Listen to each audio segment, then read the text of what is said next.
गुरुर्ब्रह्मा गुरुर्विष्णु गुरुर्देवो महेश्वर गुरु साक्षात् परब्रह्म तस्मै श्री गुरुवे नमः। अध्यात्मतांत गुरु प्रणाम पितृ प्रणाम समस्त देवता प्रणाम। भागवत भगवान की जय। 12वां अध्याय सत्संग की महिमा का वर्णन। उससे पहले भक्तों, हम थोड़ा आज बिहारी जी का विनय पत्रिका के जो श्लोक हैं उनको पढ़ता हूँ भक्तों अगले 5 मिनट के लिए। विनय पत्र श्री बांके बिहारी जी का विनय 50। तो भक्तों जाओ, आपको अभी पढ़ रहे हैं श्री बांके बिहारी विनय 50। आप ध्यानपूर्वक सुने, उसके बाद भागवत पढ़ेंगे।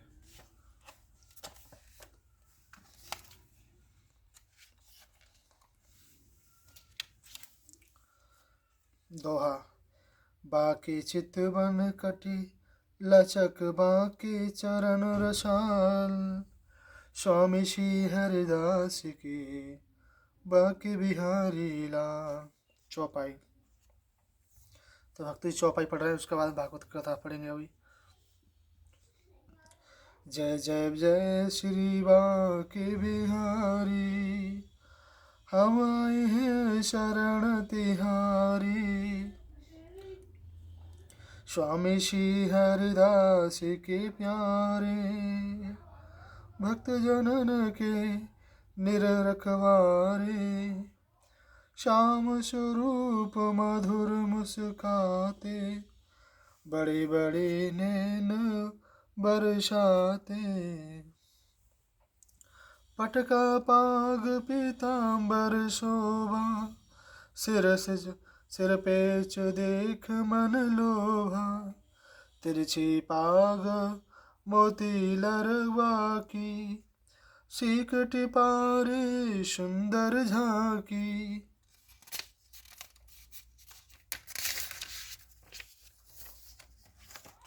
तो भक्तों में पढ़ रहे हैं, अब अभी आप देख रहे हैं यहाँ पर। मोर पंख की लटक निराली, कानन कुंडल लट घुंघराली, नथ बुलाक पे तन मनवारी, मंद हसन लागे अति प्यारी, तिरछी ग्रीव कंठी मनवाला, उर पे गुंजा हार रसाला, कांधे साज सुंदर पटका, गोटा किरण मोतिन की लटका, गोटा किरण मोतिन की लटका, भुज में पर है अंगरख झीनी, कटका छिनी अंग ढकलीनी, कटका छिनी अंग ढकलीनी, कमर बंद की लटकन न्यारी, चरण छुपाए श्री बांके बिहारी, इकलाई पीछे ते आई, दूनी शोभा दई बढ़ाई, गादी सेवा पास विराजे, श्री हरिदास छवि अति राजे, घटी बाजे बजत नहीं आगे, झोंकी पर्दा पुन पुन लागे, सोने चांदी के सिंहासन, छत्र लगी मोतिन की लटकन, बाकी तिरछे सुधर पुजारी, तिनकी हूँ छवि लागे प्यारी, अगर फुलेल लगाही सिहावे, गुलाल जल के शरबर छावे, दूध भात नित भोग लगावे, 56 भोग में आवे, मग शिर सुधी पंचमी आई, सो बिहार पंचमी कहाई। तो भक्तों आगे पद हम गाएंगे अब। आई बिहार पंचमी जब ते, आनंद उत्सव होबे तब से। बसंत पंचमी बसंत पाचे साज बसंती, लगे गुलाल पोशाक बसंती। होली उत्सव रंग बरसावे, उड़त गुलाल कुमकुमा लावे। फूल डोल बैठे प्रिय प्यारी, कुंज विहारन कुंज बिहारी। जुग स्वरूप एक मूरत में, लखे बिहारी जी सूरत में। लखो बिहारी जी सूरत में। श्याम स्वरूप है बाकी बिहारी, अंग चमक श्री राधा प्यारी। अंग चमक श्री राधा प्यारी। ढोल एकादशी ढोल सजावे, फूले फूल छवि चमकावे। आंखें तीज पे चरण दिखावे, दूर दूर के प्रेमी आवे। घर में न भर फूलन के बंगला, पटका हार फूलन के जंगला। पटका हार फूलन के झगला। शीतल भोग फुहारे चलते, गोटा के पंखा नित झलते। हरियाली तीज को झूला आयो, बड़ी भीड़ प्रेमी मन फूला। जन्माष्टमी की मंगला आरती, सखी मुदित निज तन मन वारती। नंद महोत्सव भीड़ अटूट, शबा प्रहर कंचन की लूट। ललिता छठ उत्सव सुखकारी, राधा अष्टमी की चाऊ सवारी। राधा अष्टमी की चाऊ सवारी। शरद चांदनी मुकुट धरावे, शरद चांदनी मुकुट धरावे। मुरलीधर के दर्शन पावे, मुरलीधर के दर्शन पावे। देव दीपावली दिवाली ठहरी दर्शन, हठरी दर्शन। निरखत सुख पावे प्रेमी मन, निरखत सुख पावे प्रेमी मन। मंदिर होते उत्सव नित नित, जीवन सफल करे प्रेमी चित। जीवन सफल करे प्रेमी चित। जो कोई तुम्हें प्रेम ते ध्यावे, सोई सुख मन वांछित फल पावे। सोई सुख मन वांछित फल पावे। तुम हो दीन बंधु ब्रज नायक, तुम हो दीन बंधु ब्रज नायक। मैं हूँ दीन सुनो सुखदायक, मैं आयो तेरे दरबार बखारी। कृपा करो श्री बांके बिहारी, कृपा करो श्री बांके बिहारी। दीन दुखी के संकट हरते, भक्तन पे अनुकंपा करते। भक्तन पे अनुकंपा करते। मैं हूँ सेवक नाथ तिहारो, मैं हूँ सेवक नाथ तुम्हारो। बालक के अपराध विसारो, मोकु जग संकट ने घेरो। तुम बिन कौन हरे दुख मेरो, विपदा ते प्रभु आप बचाओ। कृपा करो मुकु अपनाओ, मैं अज्ञान मंद अति भारी। दया करो श्री बांके बिहारी।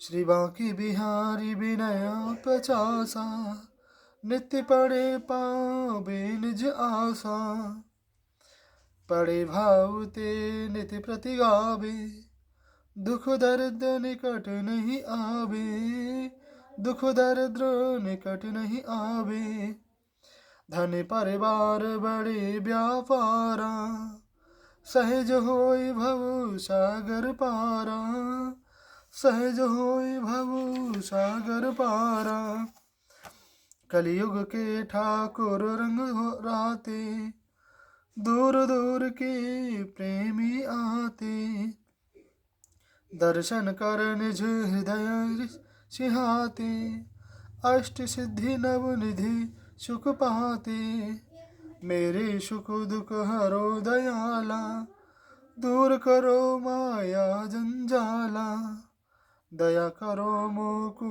अपनाओ, कृपा बिंदु मन में बसराओ। दोहा। ऐसा मन कर रे देव में निरखु श्याम श्याम, ऐसा मन कर देव रे में निरखु श्याम श्याम, प्रेम बिंदु घगते झरे सी वृंदावन विश्राम, श्री बांके बिहारी लाल की जय। आप सभी भक्तों के लिए हमारी संक्षिप्त गीता सरल का भगवान श्री बांके बिहारी का विनय पत्रिका का जो श्लोक थे वो पढ़ रहे थे। आप सभी भक्तों श्री बांके बिहारी श्री किशोरी जी के दर्शन करें, वृंदावन बिहारी के। आप सभी भक्तों पर भगवान बांके बिहारी हम सभी भक्तों पर कृपा करते रहें। अब आगे श्रीमद् भागवत कथा सुनते हैं, आपको सुनाते हैं, पढ़ते हैं। 12वां अध्याय भागवत भगवान को प्रणाम। सत्संग की महिमा का वर्णन।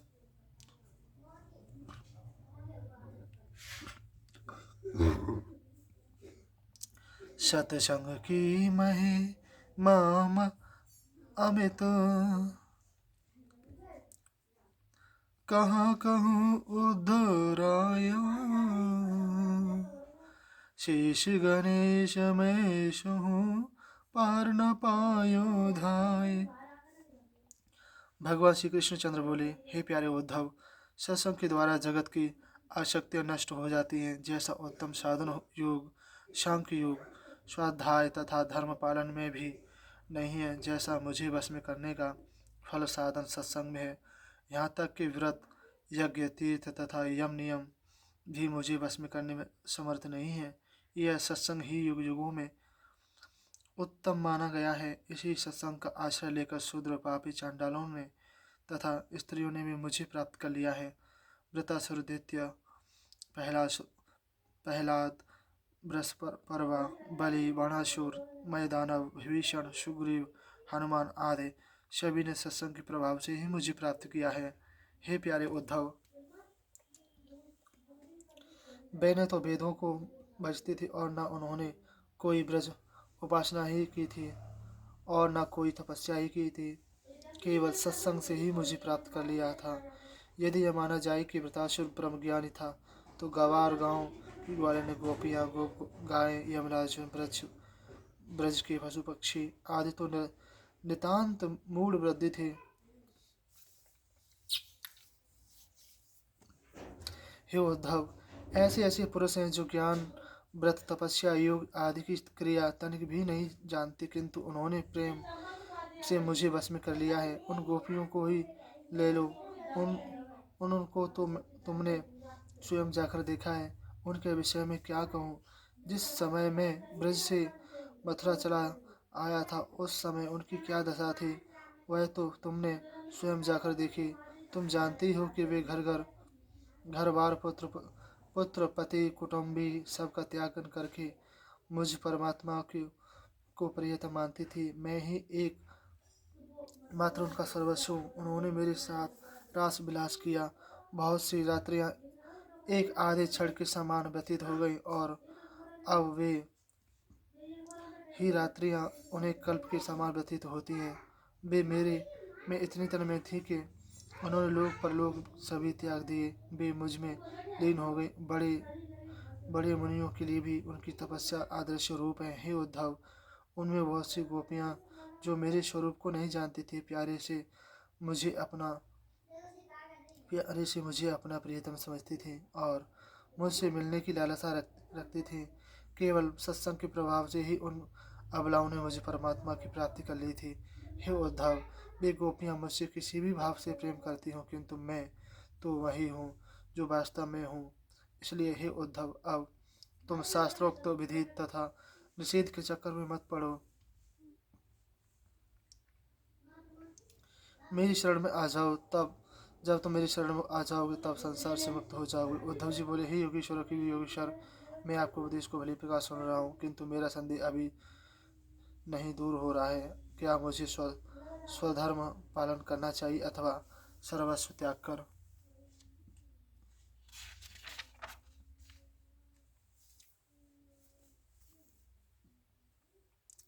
शरण में आ जाना चाहिए? मैं इसी चक्कर में पड़ा हूँ, कृपा करके मेरा यह संदेह दूर कीजिए। भगवान श्री कृष्णचंद्र बोले, हे प्यारे उद्धव, संपूर्ण जगत की उत्पत्ति करने वाला परमात्मा मैं ही हूँ। मैं ही मूलाधार आदि चक्रों में विराजमान हूँ। मैं स्वयं ही शब्द ब्रह्म में परा पश्यंती मध्यमा तथा बेसकी वाणी में प्रकट होता हूँ। मैं ही इंद्रियों में समाकर उनके द्वारा चलना फिरना सूंघना बोलना खाना पीना आदि कर्म करते हैं। यहाँ तक कि सबका कर्ता मैं ही हूँ। यह कमल ब्रह्मांड परमेश्वर से ही उत्पन्न हुआ है। यह ब्रह्म अनादि तथा असक्त अव्यक्त था। जिस प्रकार बीज में वृक्ष की शाखा पत्ता आदि अव्यक्त छिपे रहते हैं, उसी प्रकार कालगति से माया का आश्रय लेकर परमेश्वर ही अपनी शक्ति के को अनेकों रूपों में बांटकर सब में प्रतीत होने लगता है। जिस प्रकार ताने बाने वस्त्र में ओतप्रोत रहते हैं, उसी प्रकार ये सारा जगत परमात्मा में ओतप्रोत है। जिस प्रकार सूत के न होने पर वस्त्र का अस्तित्व ही नहीं होता है, किंतु वस्त्र के बिना सूत का अस्तित्व रहता है, उसी भांति जगत के न रहने पर ईश्वर रहता है, किंतु ईश्वर के बिना यह जगत नहीं रह सकता। यह जगत तो ईश्वरमय है। हे उद्धव, यह संसार वृक्ष अनादि तथा नित्य है। कर्म परंपरा इस वृक्ष का स्वरूप है तथा मोक्ष और भोग इसके फल स्वरूप है। इस वृक्ष के पाप तथा पुण्य दो बीज हैं। अनंत वासनाएं इसकी जड़ है तथा सत्व रजतम तीनों गुण इसके तने हैं। पांच भूत इसकी प्रधान शाखाएं हैं। 11 इंद्रियां इसकी छोटी छोटी शाखाएं हैं। विषय रस हैं। जीवात्मा तथा परमात्मा रूपी दो पक्षी हृदय रूपी घोंसले में निवास करते हैं। बात पित्त कफ इस वृक्ष की 3 प्रकार की छाल है। सुख दुख दो फल इस पर लगते हैं। यह संसार वृक्ष सूर्यमंडल तक विस्तार वाला है। सूर्यमंडल से ऊपर मुक्त पुरुषों के स्थान है। इस सूर्यमंडल को भेद कर मुक्त पुरुष उन लोकों में जाते हैं। ये सुख फल भोगते हैं जो गृहस्थी में पड़े हुए विषयों का संदेह सेवन करते हैं। वे सब वृक्ष का दुख रूपी फल चखते हैं। इसलिए हे उद्धव जी, मैं एक ही हूँ। मेरे जो अनेक रूप प्रतीत होते हैं वह मेरी माया है। जो उत्तम गुरुओं के द्वारा इस बात को भली प्रकार समझ लेता है, वही मेरा मुझे प्राप्त कर लेता है। इसलिए हे उद्धव, मेरी इस माया से प्रकट जगत को त्याग कर मेरे ही विलीन रहकर अपने स्वरूप में स्थित हो जाओ। 13वां अध्याय। हंस रूप से सनकादिकों को दिए गए उपदेशों का वर्णन करना। हंस रूप धरि के प्रभु आए, ब्रह्मा पास सनकादिक के हृदय की कीनो पूरन आस। भगवान श्री कृष्णचंद्र बोले, हे प्यारे उद्धव, सतरजतम आदि तीनों गुण प्रकृति के हैं, आत्मा की नहीं। इन तीनों गुणों में सत्व गुण श्रेष्ठ है, तम की अपेक्षा रज श्रेष्ठ है। सत्व के द्वारा रज व तम दोनों के परास्त हो करके दाव पर रखे हैं। इस तत्व गुण के द्वारा क्षमा, दया, सत्य आदि वृत्तियों को शांत करना चाहिए। सदा सात्विक वस्तुओं का ही सेवन करना चाहिए, जिससे सात्विक वृत्ति बढ़ती है और तभी जीव मेरी भक्ति की ओर प्रवृत्ति होने लगता है। सतोगुण द्वारा ही उत्तम भक्ति प्राप्त होती है। जिस कर्म के करने की सतगुण बड़े वही कर्म श्रेष्ठ है। रज तथा तमोगुणी के नष्ट होने से अधर्म नष्ट हो जाता है। देश, काल, कर्म, जन्म, शास्त्र, जल, स्नान, ध्यान, मंत्र तथा संस्कार, ये 10 यदि सत्वगुणी हैं तो सतोगुणी बढ़ता है, और यदि ये रजोगुणी हैं तो रजोगुण बढ़ता है, और यदि ये तमोगुणी हैं तो तमोगुण बढ़ता है। महात्मा लोग जिन्हें उत्तम कहते हैं वे सात्विक हैं। जिन्हें न उत्तम न नरकष्ट कहते वे राजस हैं। जिन्हें नरकष्ट कहते हैं वे तामस हैं।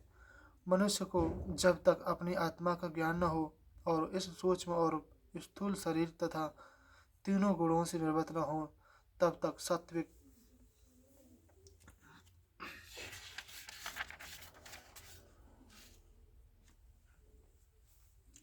के लिए सात्विक जल, भोजन, शास्त्र आदि का सेवन करना चाहिए। ऐसा करने में धर्म बढ़ता है और धर्म के से अंतकरण शुद्ध होता है, जिससे आत्मज्ञान प्राप्त होता है। वह आत्मज्ञान शरीर के सब गुणों को अग्नि के समान भस्म करके स्वयं शांत हो जाता है। उद्धव जी बोले, हे भगवान, इस बात को सभी मनुष्य जानते हैं कि विषय विपत्तियों को देने वाला, किंतु फिर भी पतंगे के समान उन्हीं में मनुष्य क्यों गिरते हैं? इसका कारण समझाकर बतलाइए। भगवान श्री कृष्णचंद्र बोले, हे प्यारे उद्धव, जब यह जीव अज्ञान के कारण अपने स्वरूप को भूल जाता है और स्थूल द्वारा सूक्ष्म शरीरों में अपने कर्तापन का आरोप करके मेरेपन को मान बैठता है, तब उसका सात्विक मन रजोगुण की ओर झुककर उसमें व्याप्त हो जाता है। बस फिर क्या, जब मन रजोगुण की ओर झुका और रजोगुण प्रधान संकल्पों विकल्पों की जंजीर बनने लगी, वह अनेक प्रकार के विषयों का चिंतन मन द्वारा करने लगता है। तब वह काम के वश में होकर अज्ञान वश अनेक कार्य करने लगता है। वह सुख के लिए कर्म करता है, किंतु उसका फल विपरीत सुखदायक होता है। किंतु विवेकी पुरुष अपने चित्त को रोक लेता है। यदि कभी वह रजोगुणी या तमोगुणी से विच्युत होता है तो तर्क बुद्धि से शीघ्र संभल कर सही मार्ग पर आ जाता है और विषयों की आसक्ति से बच जाता है। हे प्यारे उद्धव, साधक धीरे धीरे अपने चित्त को खींचकर मेरे में लगावे। यदि उसे असफलता मिले तो घबराए नहीं, बार बार प्रयत्न करे और भी अधिक साहस करके मेरी ओर अग्रसर होवे। हे प्यारे उद्धव, शनकद के योगी जनों ने भी योग का रूप इसी प्रकार बताया है। साधक को चाहिए कि अपने मन को विराट आदि किसी में भी न लगावे। मैंने यह ज्ञान पहले शनकादिकों को बताया था। वे शनकादिक योगी जन मेरे ही शिष्य हैं। उद्धव जी बोले, हे भगवान, शनकादिक तो आपसे सैकड़ों वर्ष पूर्व हुए हैं, फिर आपके उन्हें यह उपदेश कैसे दिया था? वह उपदेश क्या था, मुझे समझा कर कहिए। भगवान श्री कृष्णचंद्र बोले, हे प्यारे उद्धव, शनकादिक योगी जन ब्रह्मा के मानस पुत्र हैं।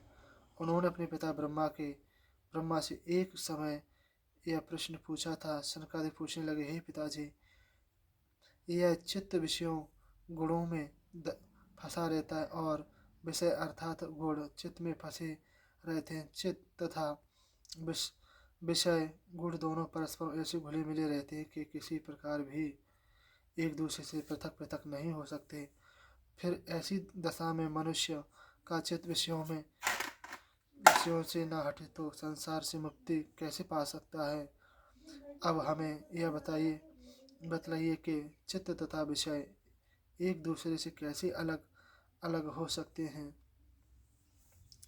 भगवान श्री कृष्णचंद्र बोले, हे प्रिय उद्धव, ब्रह्मा जी सबकी उत्पत्ति करता है तथा सबके आदि देवता है, किंतु फिर भी शनकादिक ब्रह्म ऋषियों के इस प्रश्न को सुनकर ब्रह्मा जी इस प्रश्न का कोई उत्तर न दे सके।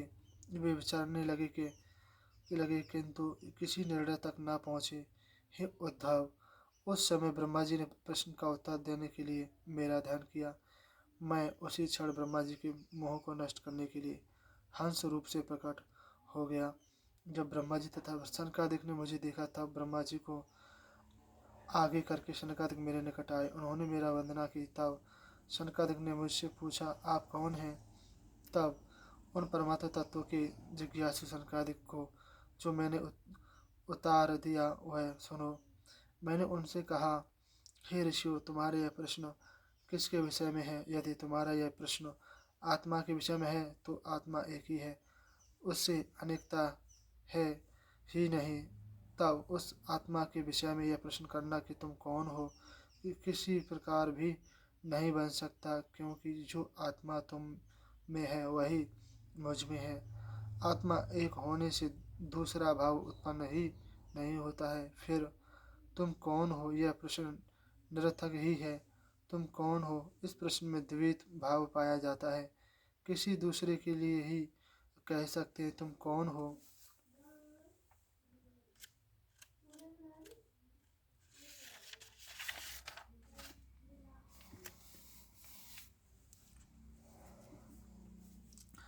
और यदि तुम्हारा ये प्रश्न केवल शरीर के विषय में है तो यह शरीर भी पंचभूतों से बना होने के कारण अभिन्न है, क्योंकि मेरा अस्तित्व उन पंचभूतों में भी विद्यमान है और सभी शरीर उन्हीं पंचभूतों से बने हुए हैं। इसलिए तुम कौन हो यह प्रश्न केवल शब्द मात्र होने से निरर्थक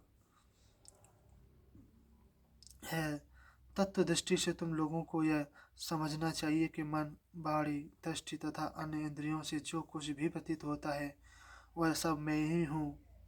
इस मेरी सृष्टि में मेरे से अलग कोई वस्तु नहीं है, अर्थात यह सब जो कुछ भी इस ब्रह्मांड में है वह सब मैं ही हूँ।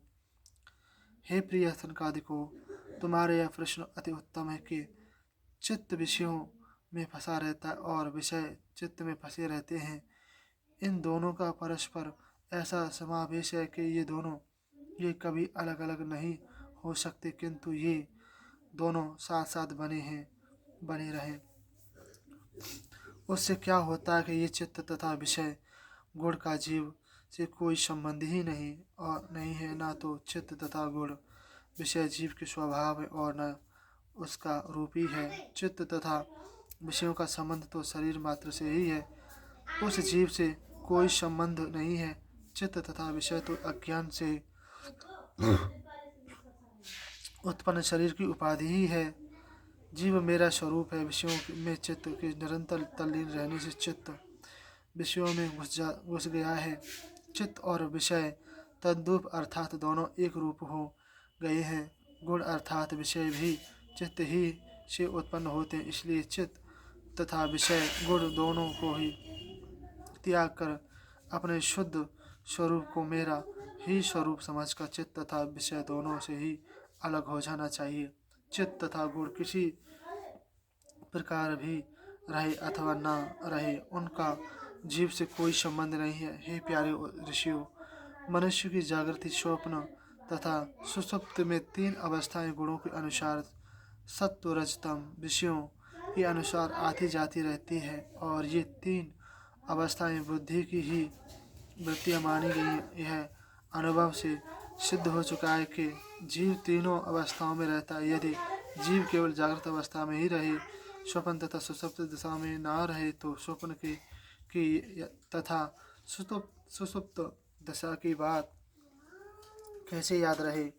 वह तीनों अवस्थाओं में साक्षी रूप से रहता है। तीनों अवस्थाओं में उत्पन्न होने वाला संसार बंधन ही जीव के विषयों में फांसने वाला है। वह इन तीनों अवस्थाओं को अपनी अवस्था समझकर उनके बंधन में बंध जाता है। जब उसे अपने स्वरूप का ज्ञान हो जाता है तब वह तीनों अवस्थाओं में अपने को साक्षी, विलक्षण तथा तृतीय तुरीय परमात्मा स्वरूप ही समझने लगता है। जब वह ऐसा समझने लगता है तब चित्त तथा गुण विषय दोनों एक साथ ही त्यागे जाते हैं। उन दोनों को एक दूसरे के अलग अलग करने की आवश्यकता नहीं होती। जब तक मनुष्य की नाना प्रकार की वृत्तियाँ नष्ट नहीं हो जाती हैं, तब तक वह जागृत होते हुए भी सोई के समान है। तब तक अपने स्वरूप का ज्ञान करके उसमें स्थित आत्मा नहीं होता है, तब तक चित्त तथा उसके विषय दूर नहीं होते हैं। यह तो सत्य है कि आत्मा के सिवाय और कुछ भी शेष नहीं रहता है। हे ऋषियों, मैं पहले कह चुका हूँ कि इंद्रियों द्वारा जितना भी प्रतीत होता है, दृष्टि आता तथा सुना जाता है, वे सब नाशवान है। उनका अस्तित्व क्षणिक होता है, उनका विनाश तथा उत्पत्ति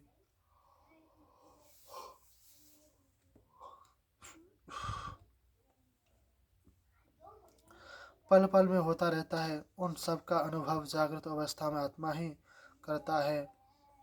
स्वप्न के समय भी वह आत्मा ही उनका अनुभव करता है, और सुषुप्त दशा में भी वही आत्मा उनका अनुभव करता है। वह एक ही आत्मा तीनों अवस्थाओं में साक्षी रहकर सबका अनुभव करता है।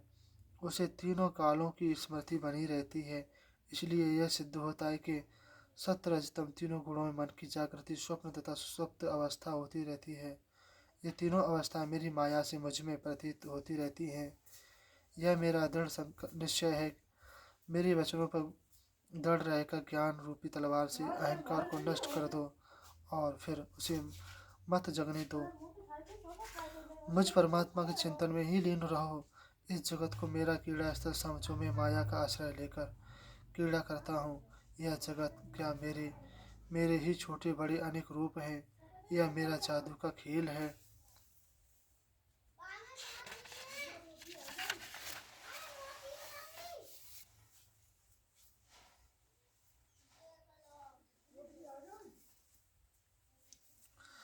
जादूगर हूँ, उसे बनाता हूँ और बिगाड़ देता हूँ। इसलिए तुम दो लोगों को तृष्णा रहित मौन रहकर मेरी माया से रचे हुए इस जादू के खेल में अपने को नहीं भूलना चाहिए। जब एक बार मेरी माया को पार कर जाओगे, तब फिर उसके भ्रम में ना पड़ सकोगे। मैंने तुमसे जो कुछ भी कहा है, वह सांख्य तथा योग दोनों का ही गोपनीय रहस्य। मैं स्वयं परमात्मा हूँ। तुम लोगों को तत्व ज्ञान का उपदेश देने के लिए ही यहाँ आया हूँ। हे ऋषियों, मैं योग सांख्य सत्य मधुर भाषण, तेज, श्री कीर्ति तथा दया और इंद्रियों को वश में करना, इन सब की परम गति हूँ, अर्थात इनका स्वामी हूँ। हे प्रिय उद्धव, मैंने सनकादिक ऋषियों को उनके प्रश्न का उत्तर देकर उनका संशय दूर कर दिया। उन्होंने मेरी पूजा, स्मृति तथा वंदना की। तत्पश्चात मैं अंतर्ध्यान होकर अपने धाम को चला गया। 14वां अध्याय, भक्ति योग की महिमा तथा ध्यान विधि का वर्णन करना।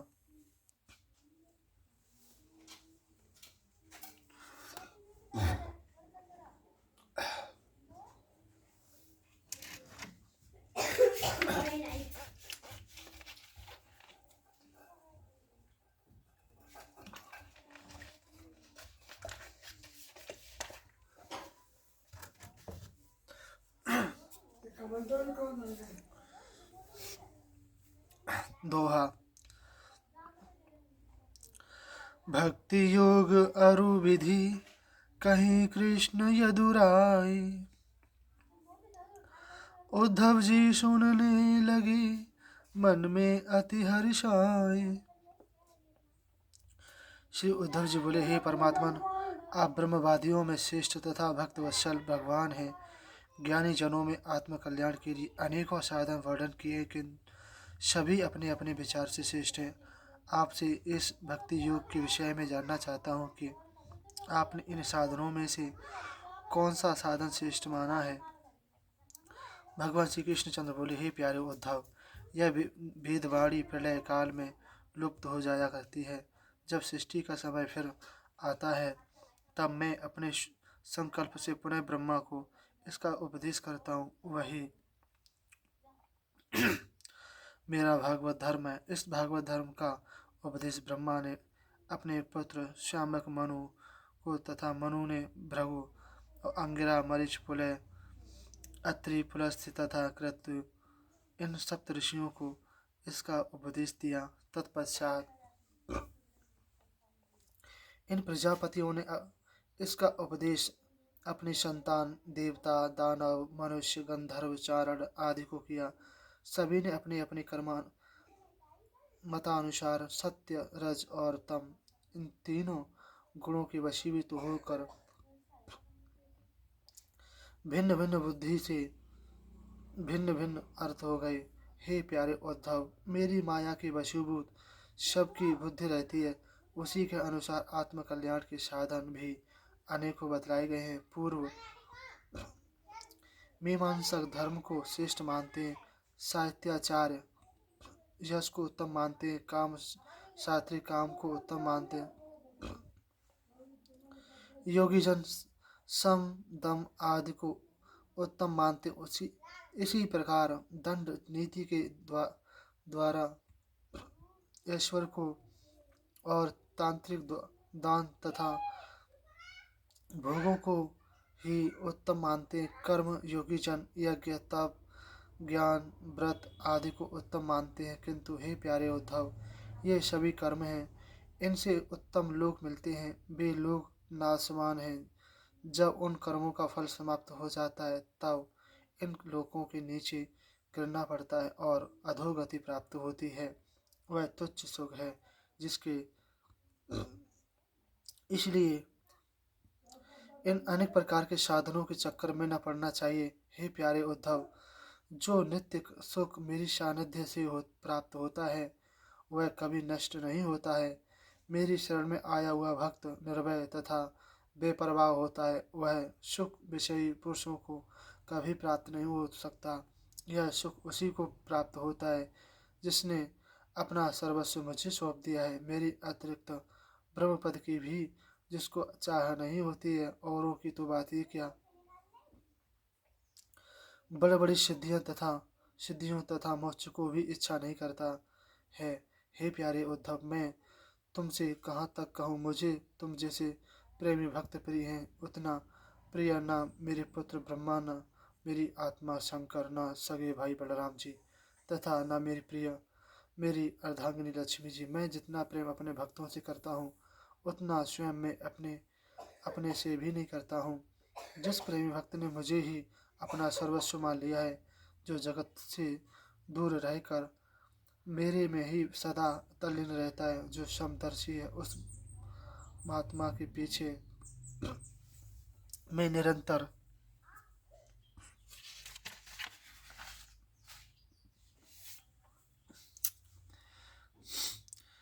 इसलिए घूमता रहता हूँ कि उनके चरणों की धूलि उड़कर मेरे ऊपर पड़ती रहे और मैं पवित्र हो जाऊं। हे उद्धव, यह तो उत्तम भक्तों के लिए विषय में बात रही, किंतु मेरे भक्त जिन्होंने अपनी इंद्रियां पर भली प्रकार विजय प्राप्त नहीं की है, वे कभी कभी विषयों के द्वारा दुखी अवश्य होते, किंतु उन्हें वे दया नहीं सकते, क्योंकि उनकी चित्त मेरी भक्ति से में ही अधिक लीन रहता है। इसलिए मेरी भक्ति उसकी रक्षा करती रहती है। हे प्यारे उद्धव, मैं तुमसे सत्य कहता हूँ कि मैं योग साधन ज्ञान विज्ञान यज्ञ जप तप त्याग आदि से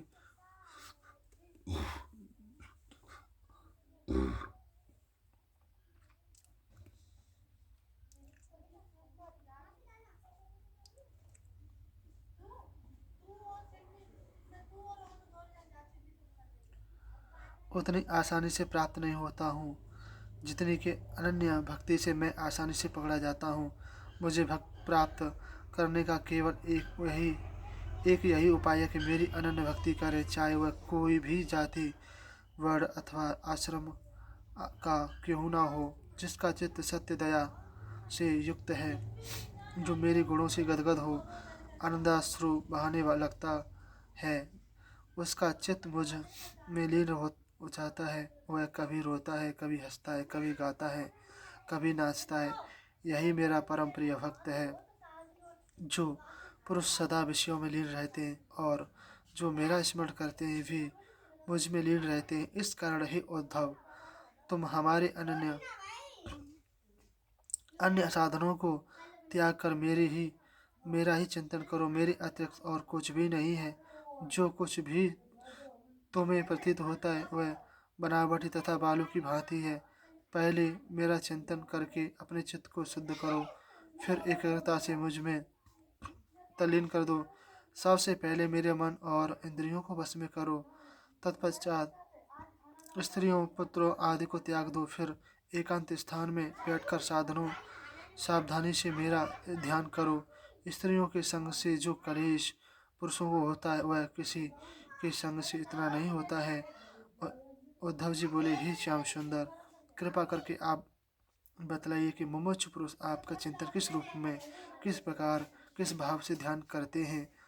भगवान श्री कृष्णचंद्र बोले, हे प्यारे उद्धव, सबसे पहले साधक को ऐसा आसन स्थिर करना चाहिए जो कि अधिक ऊंचा और न अधिक नीचा हो, अर्थात सम स्थान पर आसन बिछाना चाहिए। फिर अपने शरीर को सीधा रखकर आराम से बैठना चाहिए। दोनों हाथों को अपनी गोद में रखकर अपनी दृष्टि को नासिका के अग्रभाग पर जमाना चाहिए। ऐसा करने के बाद पूरक कुंभक तथा रेचक कुंभक तथा पूरक इन दोनों विषय बाधियों से प्राणायाम करके नाड़ियों तक शोधन करना चाहिए।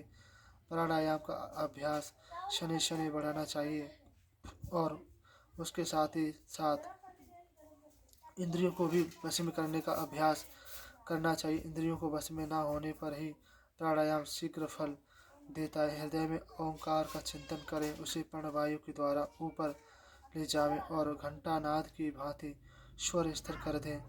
उस स्वर का तांता कभी न टूटे। इस प्रकार तीनों समय ओंकार सहित प्राणायाम 10-10 बार करें। ऐसा अभ्यास करने से 1 मास में ही प्राणवायु अपने वश में हो जाती है। इसके पश्चात अपने हृदय में एक कमल का चिंतन करें। उस कमल की डंडी ऊपर की ओर और मुख नीचे की ओर है।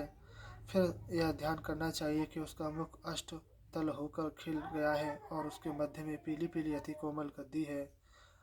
उस गद्दी पर सूर्य, चंद्रमा तथा अग्नि का न्यास करें। तत्पश्चात अग्नि में से मेरे इस रूप का ध्यान करना चाहिए। मेरे अंग प्रत्यंग अति सुंदर तथा सुडोल है। शांति टपक रही है। मुख कमल अति सुंदर तथा प्रफुल्लित हैं। लंबी लंबी सुडोल 4 भुजाएं हैं। बड़ी सुंदर शंख के समान गर्दन है। मंद मंद मुस्कान होठों पर है। कानों में मकराकृत कुंडल जगमगा रहे हैं। मेघवर्ण श्याम शरीर पर पीताम्बर शोभा पा रहा है। वक्ष स्थल पर शिवस्त का एवं लक्ष्मी का चिन्ह है। हाथों में शंख चक्र गदा पहिया है। गले में वनमाला है तथा कौस्तुभ मणि शोभा पा रही है। सिर पर किरीट, कमर में करधनी, भुजाओं में बाजूबंद, हाथों में कंगन शोभा पा रहे हैं। हे उद्धव, मेरे इस मनोहारी रूप का ध्यान करना चाहिए और अपने